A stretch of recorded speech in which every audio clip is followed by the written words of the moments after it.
Don't talk about Dolly Parton like that. She's our American queen. Yes, she is. She is our queen. But I didn't know high schoolers would be listening to Dolly at this point. We did. All right, I did. Ready to... There we go. Take two. Take two. Ready? Yes. And now for something special. The unit is self-contained with its own saddler, farrier, wheelwright and so on. It's a rigorous training dished out who know all there is to know about horses, and it brings results. We take you behind the scenes now to show just some of the interesting aspects of this training.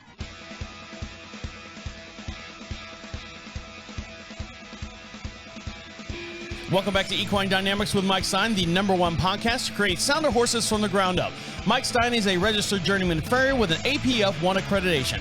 On this week's episode, talking terminology. What does it mean by the going in a horse race? Also, the Kentucky Derby 149th running. Mike will go over that as well. And also, a horse named Cody and how that horse got its name. All this and much more will be discussed here on Equine Dynamics with Mike Stine. And over to my far right side is Mike Stine. How are you? I'm doing good, Travis. How are you? I'm doing well.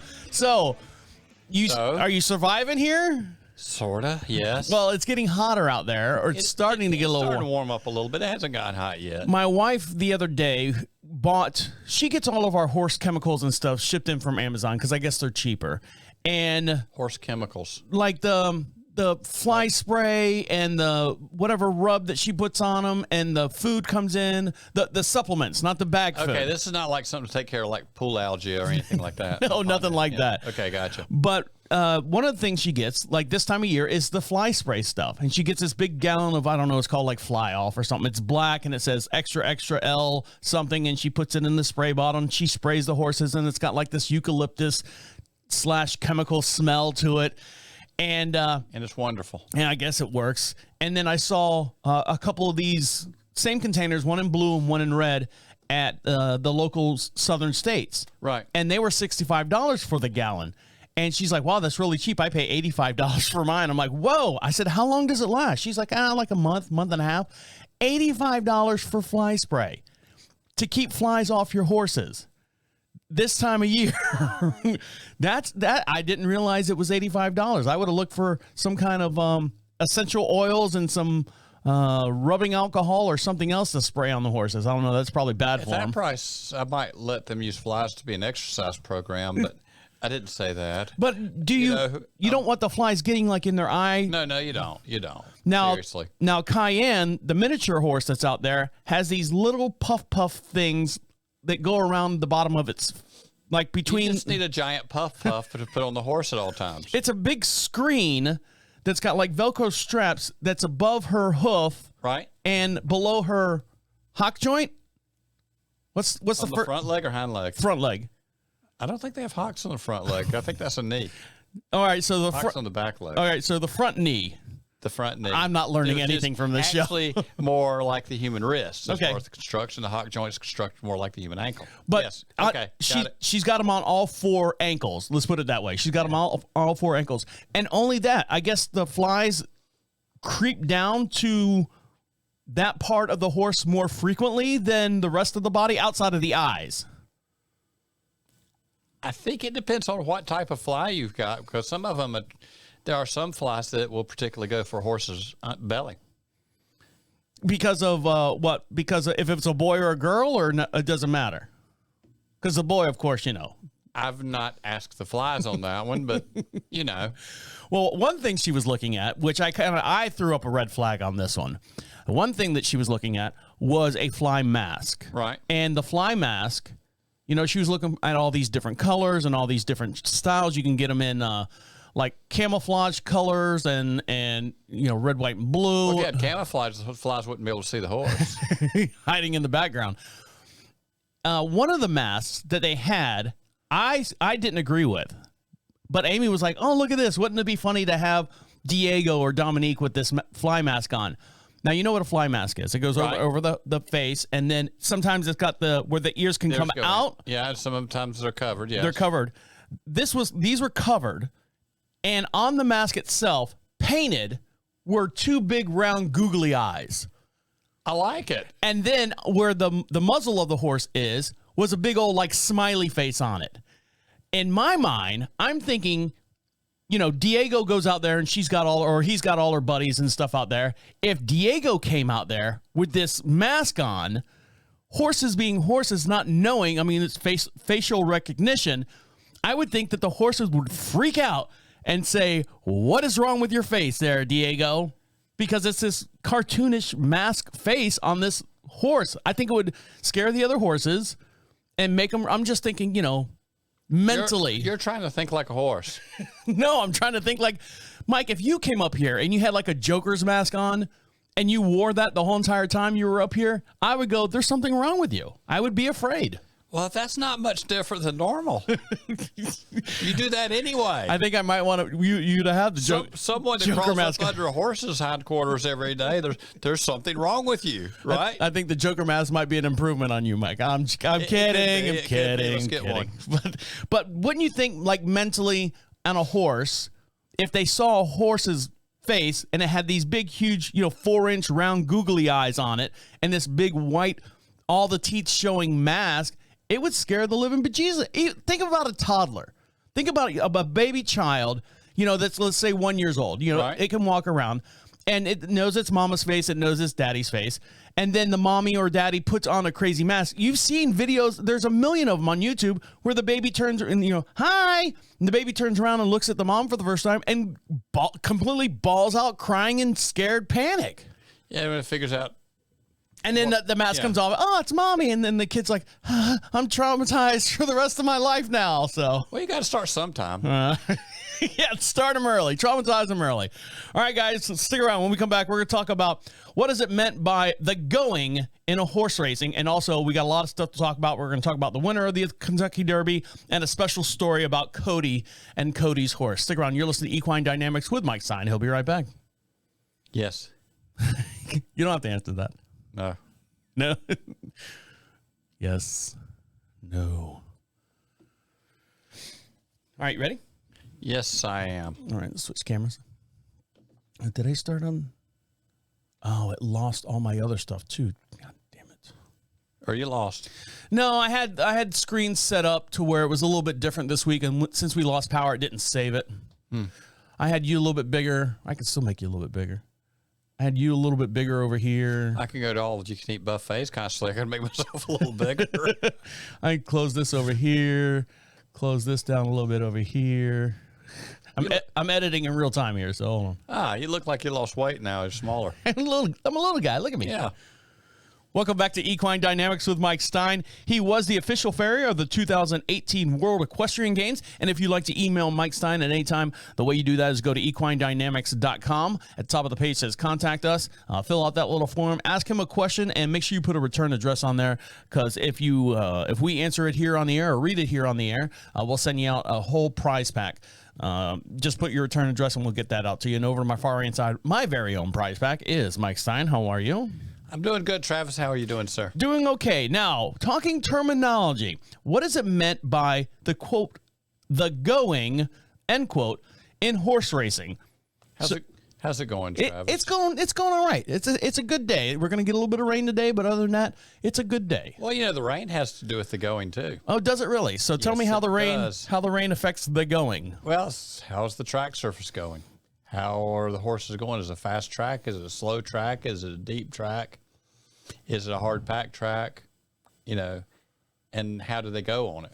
Move your microphone a little bit. Just move the microphone to you. Just move the microphone. There you go, right there. That's perfect. Okay, how's that? Perfect. It's as I understand it, they're talking about how the horses is slow. Is it a deep track? Is it a wet track? And how the horse are handling moving on the track. So what I have here is it's the description of the conditions of the underfoot on the course. Right. And what they were having is they were talking about how it definitely affects the horse's performance. There are different surfaces: turf, which is grasses, dirt, and many types of synthetic surfaces. With turf and dirt, rainfall, moisture, and temperature affects the surface more than the synthetics. Synthetics is not affected by rain or cold weather.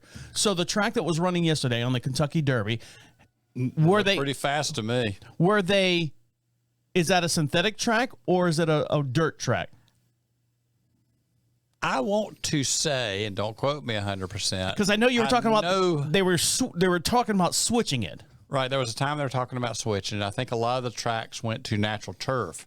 I know that I was at Keeneland last year, and Keeneland is definitely natural turf, and it's a nice deep ground, a real good sand mix. I think there's a few other types of loamy dirt, a little bit of loamy stuff in there, and really, really nice surface. And the moisture level, how it packs, when they run the rollers, if they roll it and it rolls good or doesn't, that's going to make a difference. If the horse sitting on top of it, and you get a right nice little ground perch with the foot, and they're rolling through it, or are they sinking into it, or are they sitting on top of it? So that's going to make a difference in the performance of the horse, speed-wise, performance-wise, and how much impact you're having on tendons and ligaments, and is it jarring the bone column or not? I feel that the term "the going" is kind of like the generic flat term that you would use for the track. Like, right. All right, hey, make sure you go out there and fix the going. Or is it a verb? Is it a noun? I mean, I don't see. I mean, because everyone's got their own. They got kind of racetracks. They got kind of their own terminology. That's what I was going to say. It sounds like a generic term. Hey, make sure the going is good. Remember Kate that came on here? Yes. Kate would know more about this than anybody I know. Really? Yes, she would. Son of a gun. Well, we need to get a hold of her and find out what's going on with it. Yeah. But I mean, I don't see like the owner of the horse or owner of the whoever out there going, the going looks good today. I think I'll be going to the going. It's a weird term, but I guess that's what the technical, is that the technical name for it? I think that's as technical as it gets. I just call it the runny stuff that's underneath the feet. Yeah, that's it. That's what we're going to change it to. Everybody's going to go to that. Like I said, we're coming up with the our runny own stuff. We're coming up with our own dictionary terms.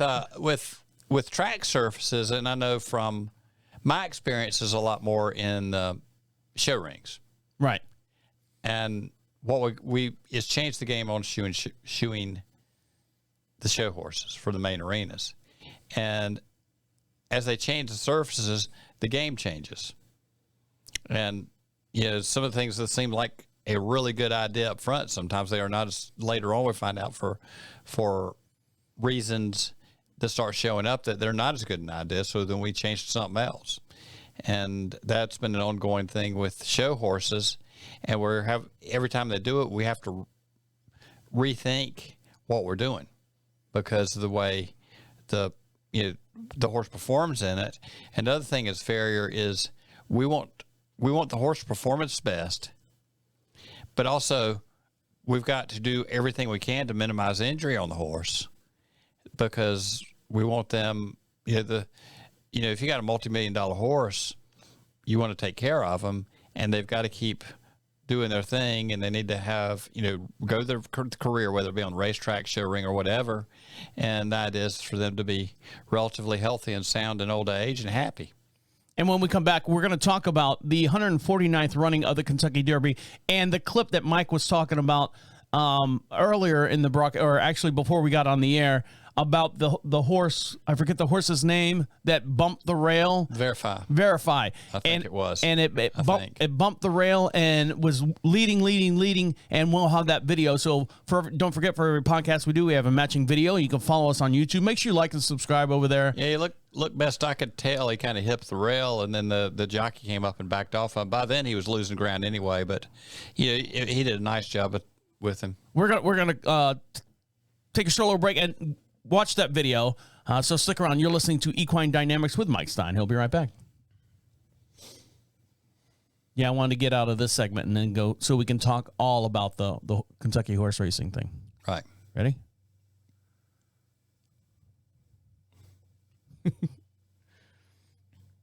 Now, didn't you have a little bit of a story about the horse that won? Yeah. We'll get into that after we get into the details. Okay. Yeah. Don't rush me. No, don't rush me. I got lots of stuff going on. You ready? Yes. You're going to have a good time. Welcome back to Equine Dynamics with Mike Stine. He was the 2017 American Eventing Championship Farrier.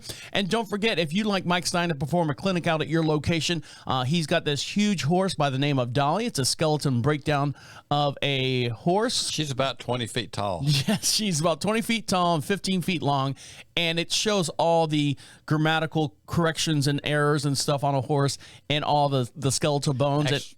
She's probably a large to medium pony. It just sits up off the ground, so it seems bigger. And he can bring this out to your location and describe everything that goes on from a horse from the ground all the way up to its shoulders and its scapula. Is that a word? Scapula is a word. And she has scapulas, 2 of them, one on each side. I'm telling you, we got a dictionary that's going to be on Amazon of all the words we make up. Right. So anyways, if you'd like Mike Stine to perform a clinic out at your location, just email Mike Stine at any time over there and make sure you click on the clinics section and he will sign you up and get you started over there. And over on my far right side is Mike Stine. How are you? I'm doing good, Travis. How are you doing, sir? I'm doing good. So I got excited because Yes, you did. Kentucky Derby. So don't forget, for every podcast we have a matching video. You can see me right here. I've got my Kentucky Derby wear. So hold on. I'm going to take these off. Right. Hold on. It's coming. I have my very own Kentucky Derby outfit. You look good. How do I look? You look spectacular. Do I fit in with all the goofy hats and all the goofy stuff that goes on at the... Oh, you fit in with Goofy for sure. You know, and You don't even need the hat. No, thanks. But I mean, I see all the different hats and stuff. I was hoping my wife had one of those big, long, floppy hats and stuff for laying out in the sun or whatever. And Right. I guess we had this from a New Year's Eve party. So I have a That derby works. on for the Kentucky Derby Day and my Kentucky Derby glasses to wear. Yeah, those are classy. I feel like a jazz singer for some reason. You know, I should be in the 3-piece jazz band or something. you should be. All right, so let's put that away. So the Kentucky Derby. This is the 149th running of the Kentucky Derby. And who won, Mike? Who did win? A horse named Mage. Mage. Yes. So, oh my God, I got to put my hat on. My hair looks like a mess. There we go. I didn't do my hair this morning because I knew I was going to be switching hats. Well, you know, as long as you got a hat on, it doesn't matter, right? So the horse that actually won was a horse named Mage. Now, yes. Mage. Now, Mike, did Mage make you any money? Did you bet on Mage? Mage made me the same amount of money every horse pretty much makes me that runs in the Derby every year. Well, I don't know if you knew Which this. was none. I don't know if you knew this or not. There is a Commonwealth investor who bought 50-plus shares valued at $2,500 in Mage, got engaged with the horse throughout the morning workout and the paddock time. Per the actual, that's the thing. So what's happened is there's an app out there to where you can actually invest a Right. portion of your money into horses. Right. And I know people that actually do that, yes. So the shareholders on the Commonwealth receive a portion of Mage's net earning from the race purse, sales, and future breeding. So now the Kentucky Derby winner has that value going skyrocketed now, 15-1. So if you have, I was trying to find, is it the Commonwealth? Yeah, the co-owners on the sports investment app Commonwealth. So if you want to invest in a horse during these horse races and stuff, I thought that was a neat idea to make a little bit more money outside of the, betting on a horse. Right. I know a farrier in particular up in Virginia who I think last time he had bought into like 5 different horses. So the winning run for the Roses netted Mage an eye-popping $1.86 million, and the race season is still young. So maybe you'll see a little bit more investment in the Mage Right. throughout the next coming weeks or so. So there you go. Mage is part of that Commonwealth where you can invest in it. Now, what we want to talk about is verifying. Verifying was taking the lead. Now, for every podcast we have a matching video, and you can see this in real time as we're talking about it here. So here we go. This is actually what happened to verifying in after it's past the half-mile mark. Now, Mike, you want to kind of break us in here of what's happening? So here we go. You know, he'd gone out at a pretty hard pace, and was setting the pace. I mean, they had pretty fast, quarter times coming up on this, and I think at this point he's starting to run out of steam, and other guys have a little steam left in them, so they're starting to, the challengers are pushing up, and they're coming in on him. He's on the inside. It looks like they're pinning him. He's getting close in some traffic. Now he bumps the rail right there. He bumps the rail. Now, if a horse, here's my question: when you're talking about all the times you've talked about a horse walking into a barn and watching it walk in straight, and we had a term that I called crabbing, where the front is off to the right a little bit and the back's off to the left. What would cause him, if he was running a straight line, why would his back end hit the rail and not his front end?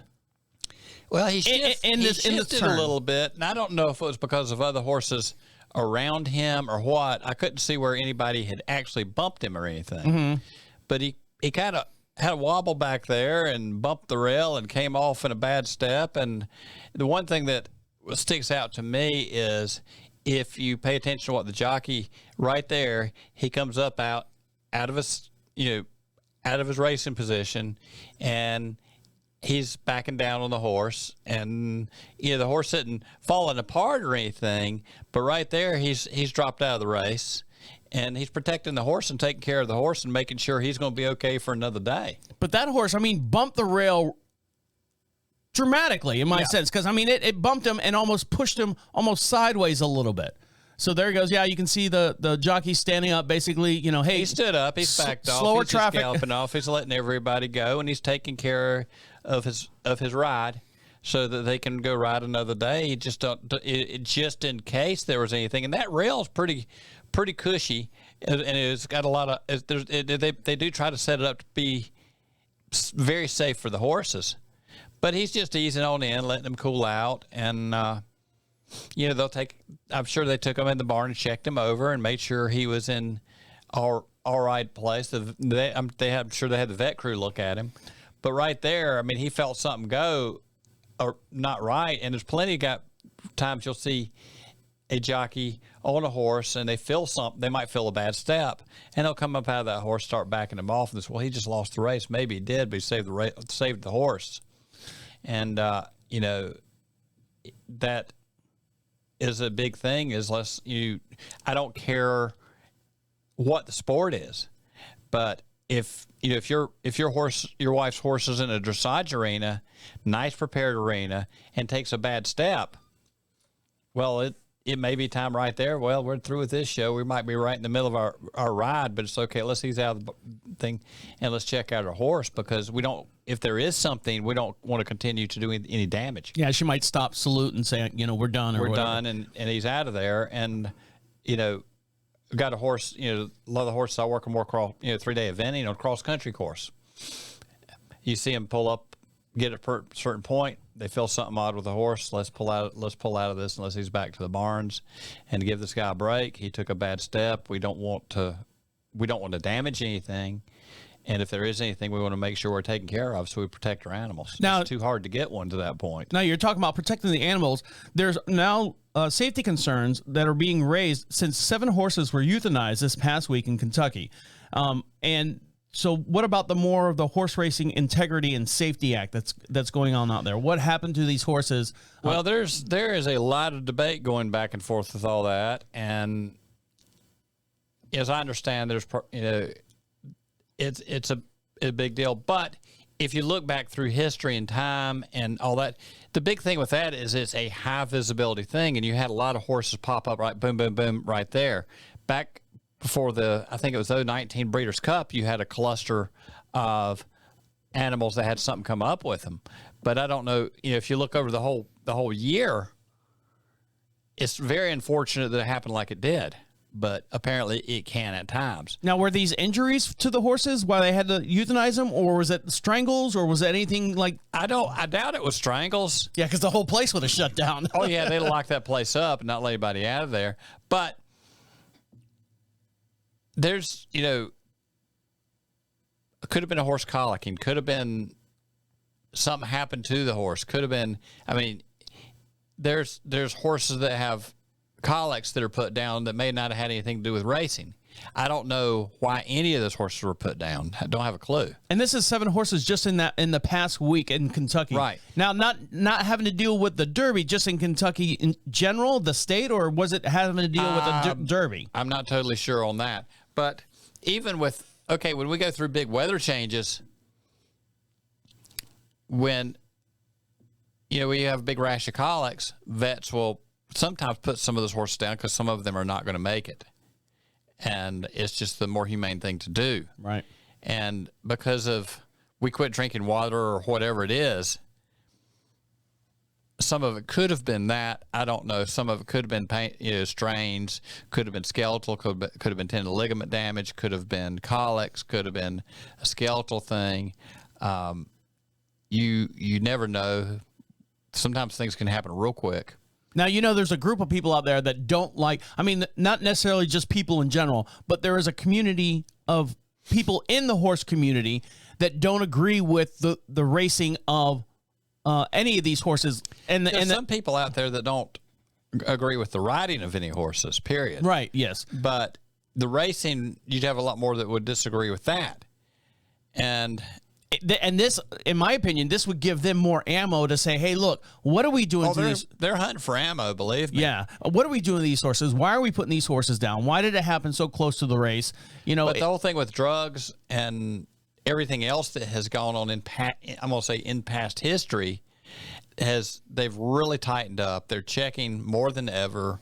There's some talk about each state had different rules. And I worked for a fella who he was a federal prosecutor, then ended up being a race commissioner. And, if people were breaking the rules, he busted their chops. He put, he was, put their ass in a sling. He was tough on them. You don't break the rules. You don't injure these horses. And they checked. And when they got to the point that he was dealing with it, he didn't play around.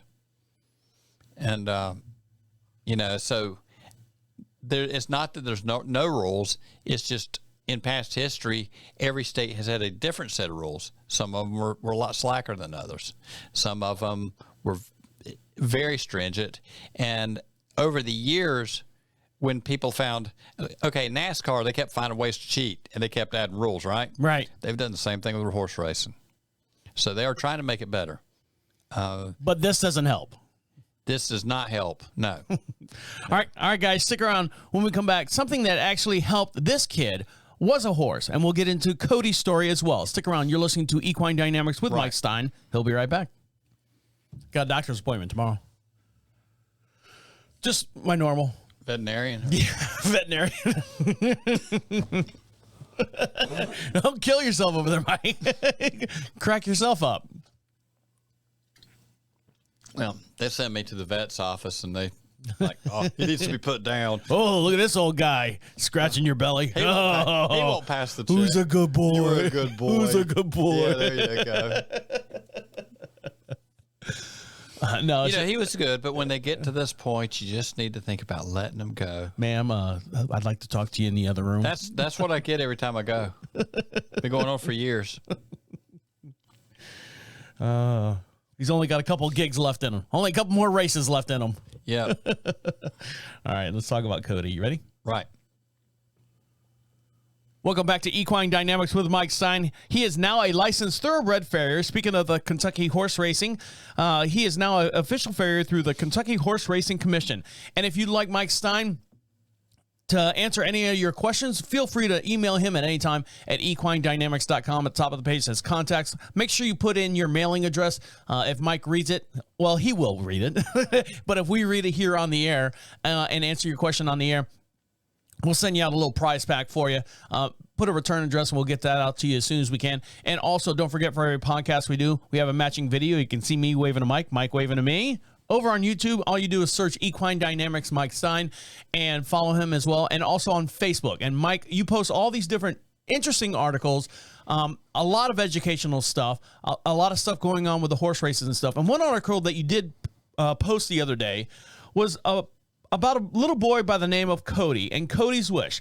Now, he was named after Cody's Wish is the name of a horse. Right. He was named after a young man by the name of Cody Dorman. He has battled an illness since birth. He's had over 50 surgeries. He's now 17 years old and was not expected to live past 2 years old. His only one approach to... Oh, hold on. Let me read this right. I skipped around.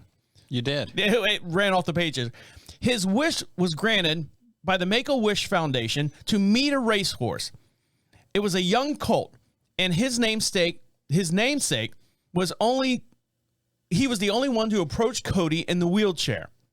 He put his nose on his lap, and he was named Cody's Wish after this encounter. This is a little colt that was out there. The horse won both his races in November 2022's Breeder Cup, and met his race yesterday I can't even read. Right. November 22nd's Breeders' Cup and his race yesterday prior to the Derby, where Cody and his family were able to see him win. So here we go. We're going to watch this video, and don't forget, for every podcast we do, we have a matching video, and you can see this little snippet of what came off of the video that Mike posted about Cody and Cody's Wish. So here we go. Yeah, that was the best thing out of the whole the Derby meet this year. So here we go. Every fall over the past 15 years, Keeneland Racecourse has hosted Make-A-Wish Day. It's become an annual event for the Dorman family. Parents Kelly and Leslie, and their kids, Kylie and Cody. I like the excitement of hearing them come down the stretch, and I also like to bet. Now he can't talk. He's using his eye muscles to move a cursor to spell out words on this pad, this tablet. Right. So this is a computer-generated voice of Cody actually typing using his eyes. A couple bucks on the ones I like too. Can you see okay, buddy? Cody got his wish 4 years ago, on a day that began with a visit to Godolphin's Gainsborough farm. Cody wanted to meet a racehorse, so stud farm manager Danny Mulvihill arranged an introduction with a mild-mannered 6-month-old weanling. We had 40-odd foals here on the farm that day, and we could have chose any one. Just what happened from there, it was special. The foal just came up, laid his head down in Cody's lap, and just spent some quiet time there with Cody. He put his nose in Cody's lap, and it just started from that moment. It was a winning day for a young man who got a tough draw. Cody was born with Wolf-Hirschhorn syndrome, and he spent a lifetime overcoming long odds. We knew when he was born that there was something wrong. He was in the NIC unit for 2 weeks. He come home on oxygen. They told us he would only live 2 years, and he is getting ready to turn 17. Yep.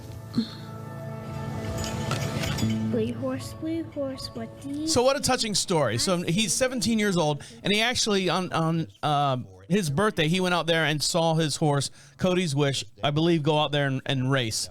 Right. We were at the Breeders' Cup and got to see him. Sorry, I got a little teary-eyed on that. Oh, yeah, no kidding. I mean, this is a tough deal. Waterworks there. And that young man has a lot more fight to live in him than they ever would have thought. And the family has dealt with so much. But, we got to see him win at the Breeders' Cup. We were there. And, of course, yesterday, he went out there and did his thing just like he was supposed to.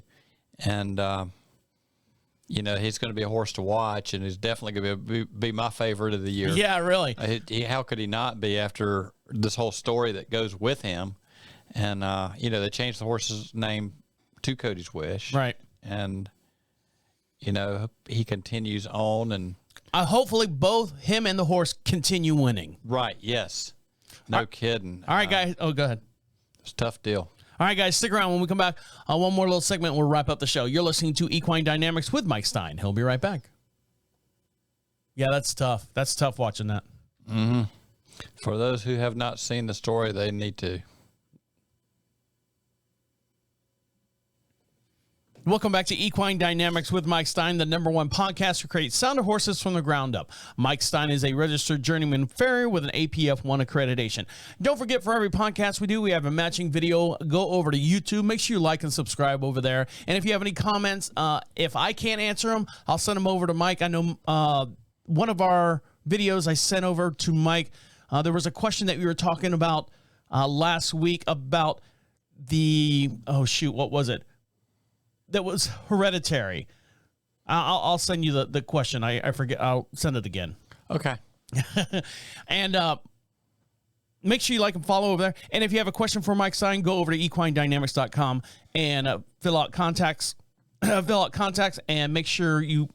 I've lost my train of thought now. If you want to, It's okay. I know. It's okay. It was an upsetting story, and I'm trying to collect. It is.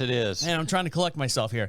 Go over to equinedynamics.com. Go to the top of the page, says contact us. A little drop down menu says podcast. Ask your question in there.